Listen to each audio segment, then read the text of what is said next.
Nowadays in 2025, we worship false idols more than anything. And I think a lot of people don't realize that this is what they're doing in their lives. Whether it be women, sex, status, money, we worship all these things. And worship isn't just something that you do in church, it's whatever gets your time, money, and your focus. Most men worship what they think will save them, whether it be sex, status, or success, but none of them will. Ultimately, Christ is the only thing that can save you. And I'm your host, Connor. This is the 3F Life, Faith, Family, Fitness, and we're going to get into false idols in this episode. So many men worship women and sex. It's just that's just we constantly as men. If you're not in a relationship, you're single. There's all this content out there, this like red pill stuff that's talking about just sleeping with a ton of women, and I will say there's some, not the sleeping with a bunch of women, but there is some value to some of this stuff because a lot of it is also like other forms of self improvement, whether it be reading or fitness based and some of that. But when it comes to sleeping with a bunch of women, this is a huge sin. This is not something God glorifies in any way, shape, or form. And I've fallen into this myself. You spend hours scrolling on your phone, going through dating apps, messaging women. You go to the clubs on the weekend. You go on a bunch of dates. You're consuming adult content.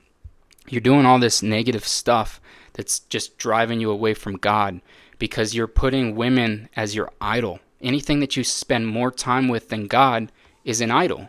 Whether you think like I'm worshiping a woman, but that's what you are. Even if you are in a relationship and you spend more time with your girl than you are praying, than you are going to church. You're skipping church so you can go on dates.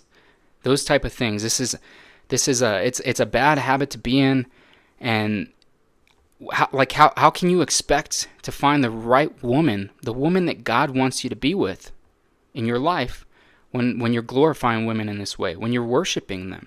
You're not going to find, God's not going to put that woman in your life when you're consuming yourself with women, when you're watching content about how can I get women, when you're going on a bunch of dates, scrolling through these apps. And I've been a proponent of a lot of this where I've spent hours on dating apps, going through dating apps, trying to match with girls and going on dates, going on countless dates. And it's just like, in the end, it's just such a waste of time. Because it's not we could be giving that time to God and expecting, praying to God that He provides the woman into your life. Because if you leave it up into God's hands, who knows when it's His time to do it? But ultimately, God will put that woman in your life, the one that you need, the one that's for you, and at that point, it'll be based on something that God put into your life, not something that you put in yourself. So I think that's the first big thing that we as men will worship as far as false idols. And then the second thing, we worship money. If money is your master, you always feel broke, no matter how much money you have. We put so much focus into getting rich. There's so much content online about how to get rich quick or how can I become a millionaire. And we sacrifice so much of our time focusing on the pursuit of wealth. And I know some people that will even give up their time with their children in the pursuit of wealth. They'll say, and don't get me wrong, like the reasoning behind it might sound good. It's like, I'm going to give up this time now so that I can provide a better life for my children in the future. But I'm telling you that that's not what God wants for you, to focus so much on money. Because when you leave it up to God, when you go and you tithe your checks, you give Him that 10%, and you do care, you care deeply about the Father you are, and He will in turn bless you. He's not going to leave your kids without a roof over their head just because you're tithing. And I found that very challenging because I'm a man that's lived a lot of my life on a check to check basis where I get my paycheck and my bills go out and then I'm broke for 2 weeks. And I had a conversation with a man in my Bible study about this. It was like, man, I don't know what to do because I don't have money to tithe. This extra couple $100, $200-300 that I should be tithing, I'm needing it to pay for bills. I'm needing it to pay for bills. And he told me, he said, how can you expect God to take care of your life if you're not leaving it in his hands? How can we expect him to bless us financially if we're not even doing the bare minimum in tithing and what he asks us to do? And we're spending all of our time focusing, all of our time consuming this content about how to get rich. I want more money. I want more money. That's what men focus on so much. They focus on women, money. That's what drives a lot of men, because some men they focus on money for the wrong reasons too. I want a lot of money so I can get a woman, because women nowadays, from what a lot of people say, is they want a man with money. And don't get me wrong, a woman wants you to be able to provide. That's not a lie. Obviously, any woman, like, that's what we are as men, as providers. But when that's all you're focusing on is getting rich, I want to be able to have all these nice things that you want to buy, whether it be the fast car or the watch, the chains. These things are so other people can think you're cool. Who cares what other people think? Because ultimately what God thinks is all that matters. Because these other people, I remember this in high school. I used to think like I cared so much about what people would think of me. And then I left high school. And there's maybe 2 people out of my huge high school that I went to that I still communicate with on a daily or weekly basis. And it's like, why did I care so much back then what these people thought of me? And it's going to be the same thing for the rest of our lives.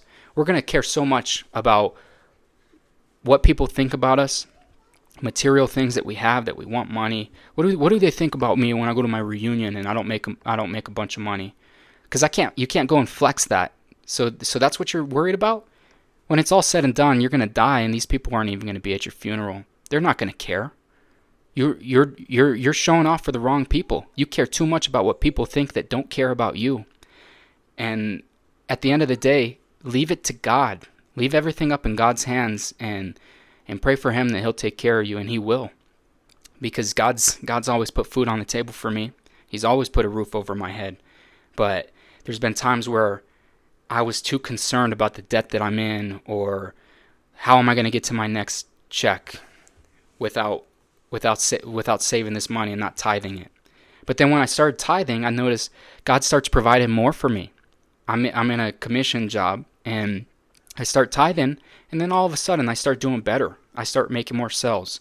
I stumble into sales that I hadn't had before, and things like that. So put your trust in the God, and he will provide.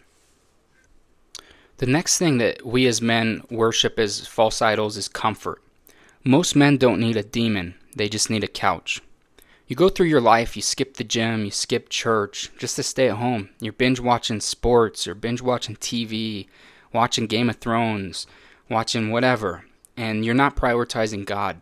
You're putting your comfort over God. And I fell into this for years, where I'd come home from work, I wouldn't go to the gym, I would just sit in front of the TV until bed, watching TV. I'd find a new show, you binge watch the whole thing, and then pick a new one. And it's just this endless cycle that just destroys you. There's nothing good that comes from it. I'm not saying there's not entertaining content to watch, but when you put more time doing those things than you're putting in your relationship with God, nothing good is going to come from that. And I was big, I've talked about this in other videos, I'm a huge sports fan.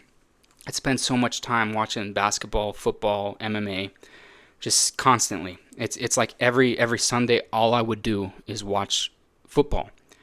And I had somebody talk to me recently about this, and he was like, you can name an athlete, and I was like, just like this. You can name an athlete, and I could tell you their stats, what college they went to. You could tell them all these different things, and at the end of the day, that person doesn't know who I am. They don't know us. We know all these facts about them. We have all these conversations, these arguments as men. Who's better, Michael Jordan or LeBron? We got all these arguments, and you can sit with the boys having this conversation for hours, And I got to the point where I'm like, I knew so much about sports, I could just pick a side and I could argue for it. And that kind of woke me up. It was like these people don't know who I am. Do we want that to be how God looks at us? Is God, like when we die and we go to heaven, or we're going and we're meeting God and He's deciding to send us to heaven or hell? Do we want that conversation to be, I don't know you? Or do we want Him to say, I knew you, you're my son, welcome in? And that was just such a big wake up call for me, because for years I just spent so much time caring about my comfort, caring about the wrong things, worshiping sports, and those people, they don't know me, they don't care about me, but God does. God knows you so well that He sent His Son to die on the cross for you. God knows every single thing about you, everything that you've ever done, everything that you ever will do. He knows you more than anybody else in the whole world. He knows you more than your mom. He knows every inch of your body. He knows, because He created it. So we need to forget these false idols and chase after the one true idol, and that's Jesus Christ.